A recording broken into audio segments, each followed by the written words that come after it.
Thưa quý vị, bộ môn này tôi không biết chơi cho nên tôi nhường cho hai bạn còn lại. Trời ơi. Bên kia cử ai? Anh chơi cho, anh chơi. Dạ anh Tuấn. Dạ cử anh Tuấn ạ. Rồi, đi đi. 2, 3.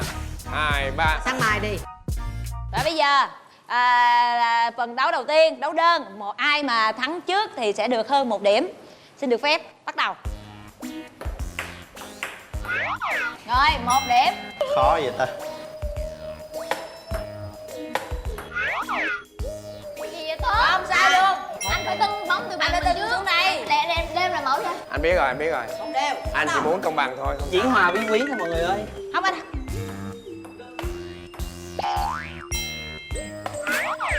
2 đều. Anh chỉ hoài với quý hoài à. Ê, em thấy em cầm vậy rồi. Được không? Rồi. Rồi nha. 3, 2, Ủa, hai người này với nhau đúng không? Dạ. bao đều nè. Rồi 3 đều. Chị ra ngoài. Chỉ hoài, Chỉ hoài vậy. Dạ. Ủa Phạm. Rồi chưa có chạm. Chỉ hoài với quý.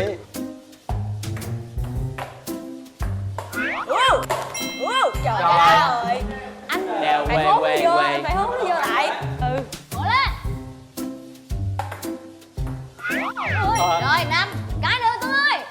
Khó dữ ta. Ê, đâu cần đỡ đâu. Ê, sai. Rồi.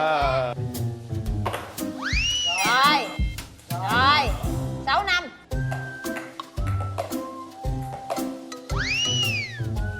Rồi. Ra ngoài. 6 đều. Hay quá mày ơi. Rồi. Thua rồi. Không. Em Tấn thua rồi. Bị liệu quá. Thấy banh thì đỡ thôi. Rồi. Rồi. Rồi đúng rồi. 96. 96 rồi. 96. Nó chết rồi anh ơi. Quý quá mà. Chỉ hoài bị quý quá. Thôi mày. Hôm nay hay là người hùng. Anh trở lại. Rồi. 16. Quá bị liệu. Đúng rồi anh. Dạ. Lộn. Cái này bên liệu. Anh Tuấn ơi. Lập lại trật tự nè. Dạ đúng rồi. Chết rồi. 18. Khoái rồi, khoái cười. Rồi 19 luôn. 19 luôn nhưng bị đều chứ bị quê. Rồi. Gắn đi bác Tuấn rồi. Dạ 2 bóng ở đây rồi. 11, 10. Nghiêng gì mày? Rồi 11 rồi. Ủa? Còn cái cuối hả? Cái cuối nha. Bác Tuấn ơi. Chỉ hoài như quý.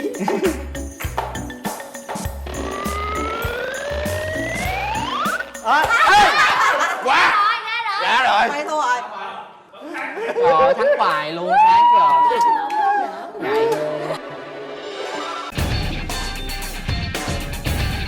Lucy. Rồi đánh đi. Dạ. Dạ thôi nha. Dạ. Chị muốn đánh này không? Vận động viên đến từ châu Á. Dạ rồi. Cặp Dạ. vận động viên châu Á. Dạ rồi. Em giao bóng em phải kiểu mà người ta hay dùng. Như là em. Chị, giọng tiếng xanh điệu đó dễ thua lắm. Dạ. Tí nữa em làm vậy đi. Ấy, đưa cho nó Bữa ra. cho chị làm. Bữa cho chị làm đó. Tao ném cho chị. Hay quá. Hay quá. Sao mà chị làm được? Trời ơi, chị Thanh giỏi quá. Dạ rồi. Em về rồi. Không rồi. Em lấy lại một em lấy lại một điều. Chưa mà mọi người. Bánh chạm bàn rồi, bánh chạm bàn rồi. Hãy lại đánh vậy là rồi.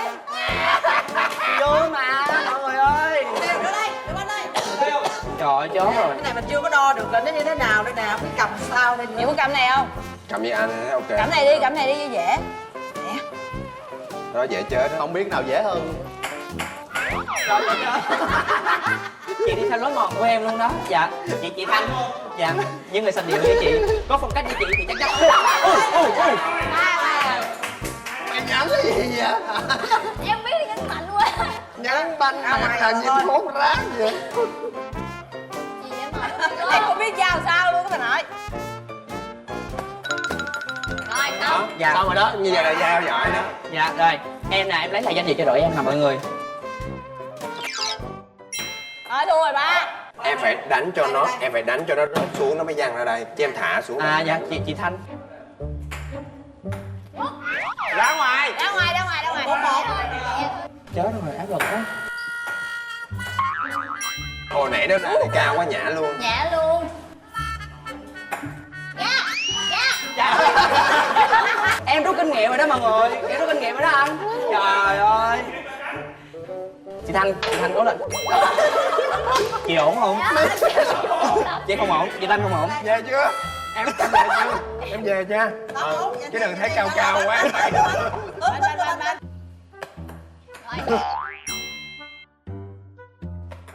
Đúng rồi. Trời ơi. Nè. Rồi. Không ba vậy. Ra Rồi, ngoài. ra ngoài. Em nhét gì vậy?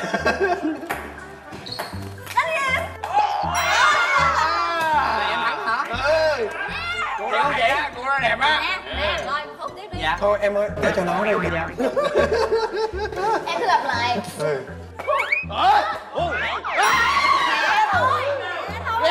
Nhẹ thôi. 8 đều đấy. Ra ngoài. Giao cho. Ra ngoài. Ra ngoài. Đâu, tại vì em đâu có chơi, em đứng ngoài mà mọi người. Ra ngoài luôn. Chưa chặn bạn. Không, em có khả năng là mọi người lũng đoạn. Trái đây nè. Quyết định nha. Ra ngoài. Ra rồi. Yeah. Rồi đâu rồi, rồi đâu. Rồi sau vòng thi bóng bàn này thì đội của Duy Khánh thắng đội của Lan Trinh với tỷ số là 7-1.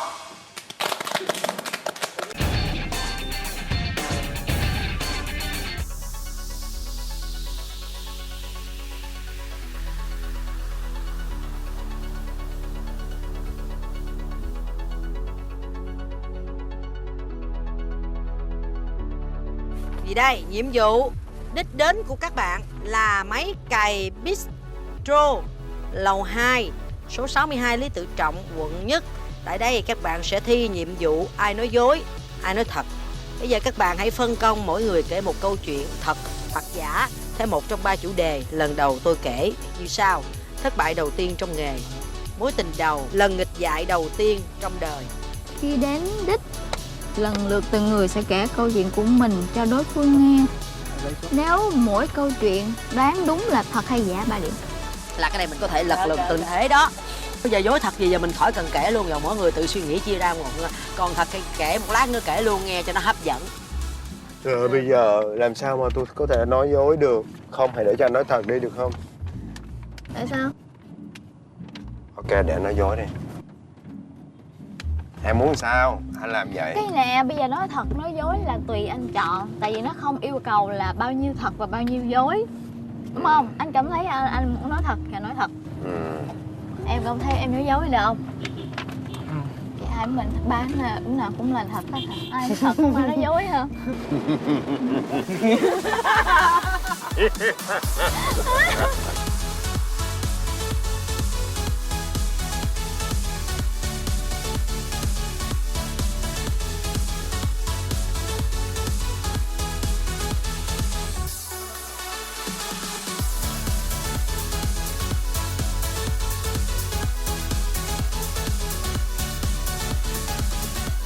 Đội trưởng tù xì cái đi, coi đội nào kể trước. Dạ rồi. 1, 2, 3.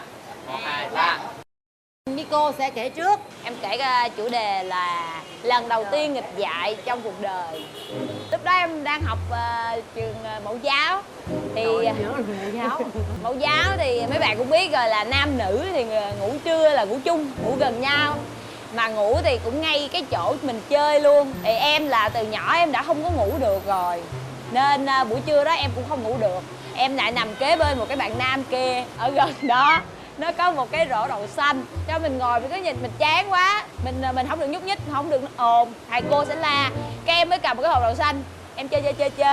Cái hồi em thấy nó nằm nghiêng vậy nè, nó để cái lỗ tai lên vậy nè. Cái em mới lấy hộp đậu xanh đó, em để cái vành tay ở đây. Xong ngay lúc đó thì nó nhúc nhích một cái thì cái hạt đậu xanh nó rơi vô trong cái lỗ tai của nó. Thì sau này bạn đó phải đi hút cái hạt đậu xanh nó ra. Xong á cô hỏi là em có nhớ là ai bỏ hạt đậu xanh nó vô lỗ tai em không?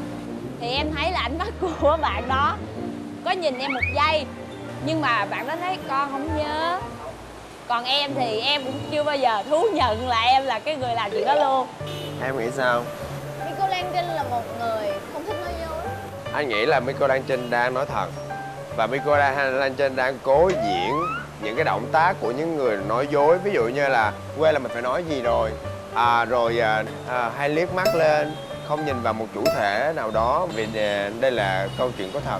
Tại vì tụi mình quyết định thật đúng Thật không? đi. Thật. Dạ thật. Câu chuyện Miko Lan Trinh kể là hồi nãy giờ hai đứa tôi cũng mới nghe, chứ hồi trên xe là không có bàn trước. Bên này cũng vậy luôn. Đó là để cho mọi người nghe đều hấp dẫn như nhau. Ok. Rồi, mời em. Dạ, câu chuyện em với hạt đậu xanh và cậu bạn đó là lần nghịch dại thứ hai của em chứ không phải là lần đầu tiên. Trên đây là nói dối. Miko Lan Trinh sẽ kể một câu chuyện giả. Lần đầu tiên nghịch dại. Nói dối.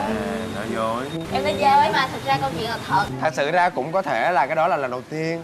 Nhưng mà bạn nói dối trước mặt mọi người, bạn nói là lần thứ hai. Không, nhưng mà em ghi Bạn là lấy nói dối mà. cái cảm xúc mà nói thật á để lừa tụi mình thôi. Cái đó không sao. Chúng tôi hiểu bạn mà. Không sao, em vẫn còn quý chị lắm ha. Dạ, vẫn còn quý chị lắm. Em tới đợi em kìa. Dạ. Em đi. luôn. Dạ. Dạ, ngày hôm nay em sẽ kể cho mọi người nghe một câu chuyện. Em sẽ hồi tiểu học của em. Thì buổi trưa thì theo như là mọi người sẽ đi ngủ trưa. Thì em lại thì em không buồn ngủ. Thì xong rồi. Dạ. Đúng vậy. Một bên Dạ. cô giáo, một bên Ê, đi học á. hồi nãy hai đứa có search Google không? Hồi xưa em có đi hút, nó hút học sinh. Dạ không, chứ em không có ngủ trưa. Em canh cô mẫu đi ngủ rồi. Sau em mới lén em ra khỏi lớp, em mới đi xuống canteen. Hồi đó thì đi học Mỹ cho có 2.000 thôi. Thì 2.000 đó em chia ra để em mua nước cho em với cho bạn uống đủ hết rồi. Không có tiền để mua. Cái em nhớ cái đó là cái giống như là chất nhờn ma quái á. Mà đến 2.500 hay 3.000 lúc đó không có tiền em mua. Xong rồi em mới xuống canteen, xong em mới thấy là mấy cô canteen trải cái miếng giấy bạc đó ở trên. Xong rồi cái em canh cái cô đó ngủ thì cái em ăn cắp.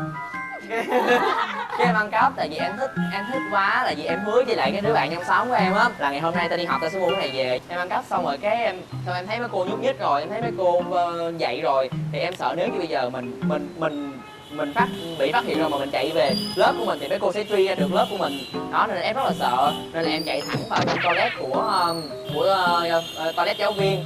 Thì thầy hiệu trưởng của em đi toilet mà không có khóa cửa thì xong mà thầy rất là hoảng loạn, thì thầy có thầy có chửi em mà đây là toilet giáo viên mà tại sao em lại chạy vô đây, cái quýnh quán quá. Xong rồi cái hỏi là cầm cái gì vậy, đưa ra vậy thì cũng là ngay lúc đó là những cô canteen đang đi kiếm. Thế là thứ 2 tuần sau em bị lên cột cờ và bị mời phụ huynh. Hỏi em không biết, em nghĩ là thiệt á. Tại sao em nghĩ là thiệt? Tại nhìn thấy kể cũng sống động lắm, cũng tình tiết này nọ cũng sống động. Chị nghĩ chắc là giả. Tại vì ví dụ như là một cái câu chuyện thiệt á thì nó phải có xúc tích ngắn gọn, có đầu có đuôi. Bạn kể câu chuyện á, có nhiều khi bạn không có biết ao như thế, không có biết kết thúc như thế nào, vừa suy nghĩ kể mà vừa đặt chuyện á, cho nên là cái nó bị lòng thòng á, từ cái ý này cái nó bắt qua ý khác, cái bạn cảm giác bạn chưa có đủ ý, chưa kết được, cái bạn sợ người ta không tin, bạn phải thuyết phục thêm những cái tình huống nữa. Với lại theo tâm lý thì một bạn trai trẻ như thế này trên sóng truyền hình chắc không tự vạch mặt mình là ăn cắp đâu, cho nên mình nghĩ chắc là bạn kể giả. Chứ hồi nãy giờ là em ngồi em coi cái phản ứng của Khánh nhưng em thấy là thiệt. Chị Tường đi, em theo chị Tường. Cái này may theo chị nha, chị biết nha. Là Em nói là dối. em đã kể một câu chuyện có thật. Ủa, thì mấy chọn chị với bộ. Sao? Vỗ tay cho người ta đi. Ai chọn chị chịu. Tại chị là một diễn viên, cho nên chị sẽ kể một cái thất bại đầu tiên trong nghề diễn viên của chị. Thì đây câu chuyện này là câu chuyện năm chị 18 tuổi. Đây là cái bộ phim nhựa đầu tiên mà chị được tham gia. Gái nhảy. Không phải. Gái nhúng. Đây là bộ phim Hải Nguyệt. Hồi xưa lâu lâu lắm á mới có một cái phim nhựa mà một diễn viên trẻ mới 18 tuổi mới ra trường mà được đóng phim nhựa là coi như ghê gớm lắm. Cái phim cái tựa là Hải Nguyệt nhưng mà chị được đóng vai Hải Đường. Oách lắm chứ bộ, là chị của nhân vật chính. Mà hồi xưa quay á là quay cái máy, phải quay cái máy bằng phim nhựa. Quay sai á mà quay lại một cái thước phim á nó rất là tốn tiền. Và mọi người phải tập á, khi mà để tập dàn dựng cho cái cảnh phim đó rất là lâu, tập công phu được rồi, ok rồi, lúc đó mới bắt đầu là quay. Mà lúc đó chị đã bỏ cuộc thi tiếng hát truyền hình vòng chung kết tiếng hát truyền hình toàn quốc năm 1997 tại Hà Nội để quay cái phân đoạn đó. Khi mà phim hoàn tất sau mấy tháng hậu kỳ ra rạp chiếu, chị cũng được dự đến giống như bao người khác đi ra mắt phim và chiếu cái mặt chị lên thì không biết như thế nào đó, cắt xén thì nguyên cái phim chị coi hoài chị không được một cái cận nào, mà trong khi chị diễn xuất rất là nhiều. Và cuối cùng giây phút quan trọng nhất, cái cận chị khóc, cận vô máy kính, cận vô mặt của chị một cái cận duy nhất trong phim và giọt nước mắt trên mặt thì không thấy, mà thấy chị một nửa một cục bụng rất là to đây đây. Trời ơi, chị về chị hận mà chị có sau đó chị có nhắn tin, chị trách anh quay phim, có nhắn tin là trả lời anh xin lỗi bé, nhưng mà hôm đó anh đã cố gắng hết sức đánh ánh sáng nhưng mà vì cục bụng em to quá. Hết câu chuyện. Câu chuyện hay, một câu chuyện hay, một câu chuyện lý thú. Một câu chuyện không biết thật hay giả. Một câu chuyện quá xuất sắc. Có tình tiết, có đầu, có đuôi, có kết. Có nghĩa mà nói chung là anh không có cảm được cái câu chuyện này là thật. Chị Tường là một người rất là bộc trực, nghĩ gì nói đó và cảm xúc đúng với cái chị nghĩ sao mà chị nói vậy theo cái cảm xúc của chị luôn. Nhưng mà qua câu chuyện này thì em tin đến gần cuối cái tự nhiên có một cái gì đó ở trong lòng em nó bị khựng lại và em sợ là phải bị lừa. Đó là ý kiến của em. Là giả hay thật? Dạ.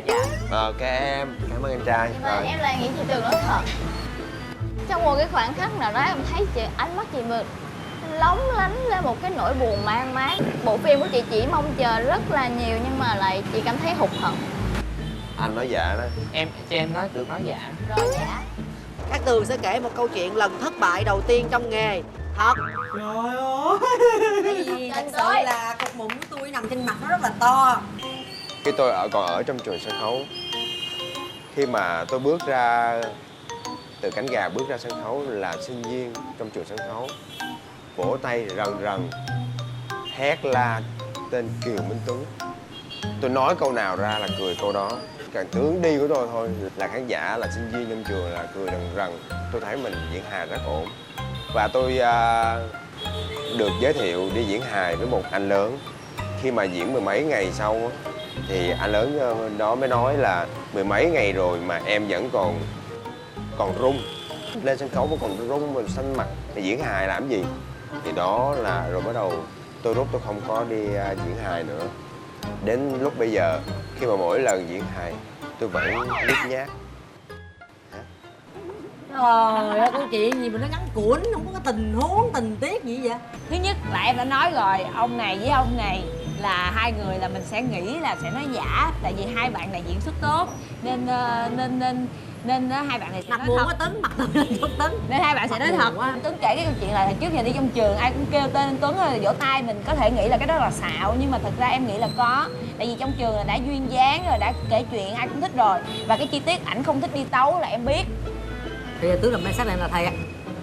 Riêng trường hợp Kiều Minh Tuấn á, chị lại nghĩ cái vụ mà hồi xưa ở trong trường á mà ra kêu Kiều Minh Tuấn vỗ tay á, thì cũng là thiệt. Tại vì mình có một lần nghe một bà chị bà có chia sẻ là tại vì thấy Tuấn diễn BD giống quá, mà BD là diễn cái hài đó. Ở trong trường đâu diễn BD? Không biết, tôi nói gì tôi nói kệ tôi. Thì mình cảm thấy Em nghĩ có đó. nó cũng có luôn. Nãy lên diễn ảo thuật đó mà cũng không có được tự tin cho lắm. Cho nên mình cũng nghĩ là Tuấn nói thiệt. Là chị chốt nói thiệt à? Em thì thấy cái câu chuyện nó không đầu không đuôi, nó cục ngủng. Thì thường mấy câu chuyện thiệt là nó là vậy, nó không có gì hấp dẫn. Ủa vậy là thiệt luôn hả? Dạ. Rồi quyết định là thiệt. Tôi sẽ kể một câu chuyện có thật. Đó. Là đồng nghĩa chứ. Cái mối tình đầu của mình thì mình nói chung là yêu nhau cũng được khoảng 6 tháng, 9 tháng gì đó. Tự nhiên bạn ấy nhắn cái tin vào lúc khoảng 9 giờ tối. Bảo là qua nhà bạn ấy gấp. Mình thấy 9 giờ tối mình cũng ngại qua quá, xa quá mà nên không có muốn qua. Cái bạn ấy bảo giờ không qua thì chia tay. Nghe xong sợ quá thôi cũng ráng xách xe chạy qua. Cái tự nhiên bạn ấy ôm mình. Bạn ấy khóc. Mình không biết chuyện gì, cái mình cũng ôm lại. Cái khóc một hồi, cái hỏi hoài, cái bạn ấy nói người yêu cũ em đi lấy vợ rồi. Mà hôm nay là ngày cưới của ảnh. Cảm giác nó lạ lắm, nó kỳ lắm. Tại hồi xưa mình cũng đã từng có cái cảm giác cái người mình thích mà lại đi thích người khác, cái tự giờ mình nghe lại cái đó mình cảm thấy đồng cảm, cái mình cũng mình cũng ôm bạn ấy, cái an ủi bạn ấy. Dạ hết rồi. Chia tay thì sao? Dạ không, sau vụ đó thì không có chia tay. Không chia tay đâu, người ta chỉ kể một cái câu chuyện Cá nhân em thì em tin ảnh, tại vì ảnh không có giỏi để mà sắp xếp từ ngữ để mà truyền tải một cái thông tin gì đó. Và em thấy tay anh có hơi run, giống như là có một cái chút gì đó nghẹn ngào. Thì bản thân nghe câu chuyện này em cũng có sự đồng cảm. Ok. Anh thì lại cảm thấy giả. Em nhìn vào đôi mắt ấy tự nhiên em có một cái gì cảm giác là nó thật. Em cũng thấy vậy. Đội trưởng em quan trọng Quyết định em. của em. Con tin lý trí con tin. Ủa, dạ thiệt. Mày sẽ kể câu chuyện của mối tình đầu thật luôn. Thiệt. Cái chuyện mà thấy ổng rướm khóc luôn vậy đó. Câu chuyện mối tình đầu của em á, nó cũng lâm ly bi đát như ngày hôm nay, mưa gió và đầy nước mắt. Năm đó em học lớp 11. Em được gọi là Hot giờ. hoa khôi được chưa?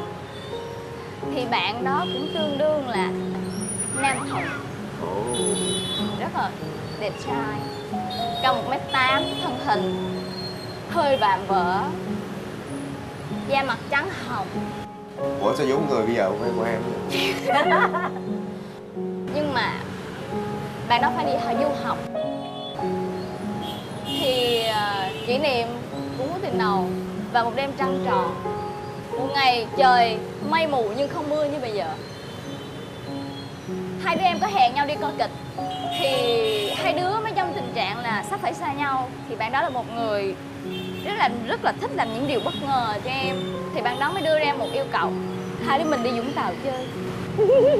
Ủa gì đó. Và trên chiếc xe máy em chạy 1000 cây số. Cái gì? Vũng Tàu chứ mày Hà Nội em ơi. Em tại vì em không có rành địa lý, em chỉ biết từ đây ra Vũng Tàu. Kiểu như là đi ra Vũng Tàu đi về đúng ngàn cảnh. Không, bữa đó hai đứa chạy trên chiếc xe máy thì cho em chạy xé gió, Xé cho có xé bụi, Có những cái từ miêu tả thật xé xác gió thực. xé bụi, chạy tới Vũng Tàu Với giống phim hành động. để thả diều. Muốn mấy con diều dọc đường á, mấy con diều bự vậy nè, lãng mạn lắm. Tới nơi trời đen thui, tối hù. Rồi bà muốn khóc rồi. Tụi em thả diều, thả được 2 con diều đứt dây. Xong rồi tụi em ngồi chơi quánh tù xì. Em gợi ý là mình chơi quánh tù xì với nhau. Rồi bà tự gợi ý luôn á. Nhớ được là chi tiết là hôn nhau được có 3 giây. Tối phải đi về, ba má gọi. Cho nên là em được em là chạy xé gió, xé bụi. Em rất là hạnh phúc ngập tràn. Tại có một kỷ niệm quá đẹp. Nhưng mà em gặp cảnh mẹ đứng trước nhà cầm cái roi mây. Và nghe em nói em bị quất tê thảm. Em bị quất từ sofa lăn xuống đất, lăn vô phòng, lăn vô toilet. Người em đầy vết tích. Đó là kỷ niệm thương đau đầy nước mắt. Hết. Quá chi ly, quá hấp dẫn. Quá xé gió, xé bụi, Xé gió, xé gió. Thiệt, cảm thấy thiệt. Có thể là có những cái đoạn nó Xé cảm gió hứng nó mà. lên cao trào, nhưng mà cái cảm hứng nó bắt nguồn từ cảm xúc thiệt. Em nghĩ chuyện này thiệt, không có chi tiết nào xạo hết. Nghe rất là hợp lý, rất là kiểu của Thanh. Thật sự là cô ấy có một chút xúc động. Sốc khóc. Nói chung là mình cũng nghĩ câu chuyện này có thật. Và mình nghĩ ba bạn đã chọn một phương án giống như tụi mình hồi nãy là cả ba đều kể câu chuyện thật. Hồi nãy chị có kêu là cả ba kể chuyện thật đi mà tụi em không có chịu nên mà mới bầu ra là một người là Nico kể chuyện không có thật. Nên là cuối cùng là thật. Rồi, kết quả đưa ra. Tôi sẽ kể một câu chuyện có thật. Ok. Thì riêng cái phòng thi kể chuyện thì đội của Duy Khánh đã bắt trúng được có một người thôi, đó là May. Đội của Đăng Trinh đã bắt trúng được 2 bạn. Vậy cuối cùng là Duy Khánh Và thắng. Duy Khánh là một khách mời đã thắng cuộc. Và bạn ấy sẽ có quyền trở lại biệt đội thứ 6 bất cứ lúc nào. Và đây huân chương dành cho người khách mời thắng cuộc. Hôm nay em đã rất là duyên dáng và tài năng. Cảm ơn em. Dạ, cảm ơn Mong là mọi em người. sẽ quay trở lại. Ê, mình hoàn tất cái này mình cho bạn ấy bầu đội trưởng ở tuần sau luôn đi. Em thấy là em vừa mới làm một điều rất là có lỗi với chị Tường, là em đã không tin chị trong câu chuyện của chị, nên là em xin lỗi chị và bù đắp lại là em bầu cho chị là đội trưởng ở tuần sau. Lại trở về với bà. Rồi. Và bây giờ là vòng lật mặt. Nếu cái điệp viên không ai bắt được thì sẽ hưởng chậm số tiền. Nếu một người bắt được thì người điệp viên và cái người bắt sẽ chia đôi. Nếu từ 2 người trở lên bắt được thì cái số tiền đó sẽ chia ra cho những người bắt được. Dạ. Và cái người điệp viên đó nếu mà không ai đoán được nhưng vẫn làm cho đội mình thua thì chỉ lấy được 1/2 số tiền thôi. Rồi, bây giờ chúng ta hãy bình luận đi. Đội thắng hãy bình luận trước. Em nghĩ là anh Mây. Có lý do không? Không biết nữa, em có linh cảm thôi ạ. Thần Linh mách bảo em phải không? Dạ. Anh biết mà, ok về đội của anh. Dạ. Hôm nay mấy vòng là không có cái đội nào mà để điệp viên ra tay luôn, vòng nào nó cũng tự thân vận động hết. Nhưng mà em thấy hôm nay Mây diễn ảo thuật có hơi phần xuất sắc hơn bình thường, mỗi lần rất là vụng về, cho nên em đang nghi ngờ Mây. Anh thì anh nghĩ Michael Lan Trinh. Tại vì anh thấy một điều á là hôm nay em rất là mệt mỏi, mà tại sao tinh thần em lại sảng khoái nó như vậy, cho nên là nghĩ là Michael Lan Trinh. Chị nghĩ ai? Chị nghĩ Duy Khánh phải không? Chị định nói vậy đó. Em nghe thằng Duy Khánh nè. Tại vì em ấy quá lanh lẹ. Thật ra mới cách đây một thời gian không lâu, rất là ngắn ngủn, mình đã làm việc với bạn ấy, thấy bạn ấy rất là ngu ngơ khù khờ. Vậy mà hôm nay bạn ấy đã rặn ra được những giọt nước mắt. Tôi cảm giác như bạn ấy đã tập luyện điều này từ tối hôm qua. Bạn ấy làm MC, bạn ấy rất là nhanh nhẹn, khác với lần trước tôi gặp bạn ấy, nên tôi nghi ngờ bạn ấy đã được sự chuẩn bị đầu tư. Rồi, em thì đúng như Thanh nói là mấy cái trò chơi hôm nay là không có cái gì để thể hiện hết. Nghi thì chắc khi Tuấn. Hả? Tự nhiên em nhớ tới cái vụ mà đánh bóng bàn. Không biết là trước đây anh Tuấn biết đánh chưa? Đúng. Nhưng mà sao mà tức là mình thua những cái cú rất là vụng, và bù lại anh Tuấn anh cũng thua những cú rất là kỳ, kiểu giống như là cố tình thả vậy đó. Cho anh cắt bi cái coi. Cắt bi coi. Bây giờ tiền có chia không? Tất cả những gì tôi nói đều là sự thật. Mày. Em xin lỗi Mây nếu như sai. Không có gì xin lỗi em. Lễ phép dễ sợ. Thế là Mây. Ôi trời ơi, em người ta nghi ngờ em nhiều quá kìa. Dạ. Em như em đã nói. Lộn. Kiều Minh Tấn. Đang chơi. Tự nhiên chị ghi em vậy. Money mắt tạo. Chị Thanh.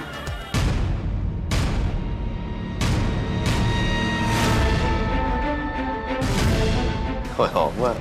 Hồi nãy lỡ nói Lan Trinh, mà giờ nói Mây, mà lỡ tiền nó vụt khỏi tay, về má la chết.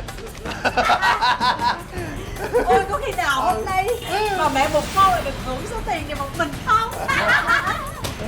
Cũng lo lắm á chứ. Đây.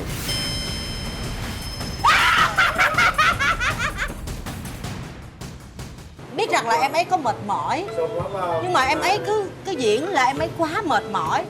Và một cái chuyện bình thường em ấy rất là thông minh, mà tại sao cái chuyện trên xe mà để phân Ông tích trên xe không hiểu cái thiệt. kể cái câu chuyện là nó thiệt hay nó giả mà mình đã lỡ lời mình chửi em ấy, mày ngu quá. Rồi khi mà diễn giống như cô biết trước là hôm nay sẽ diễn cảm xúc vậy đó, vừa mới kêu diễn một cái là cô ngồi cô sẵn và cô lấy tâm lý. Sao làm điệp viên được ban tổ chức hỗ trợ gì? Hỗ trợ biết các phần thi.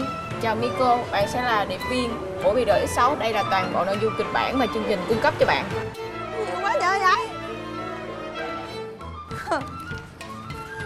Nợ lại tới rồi.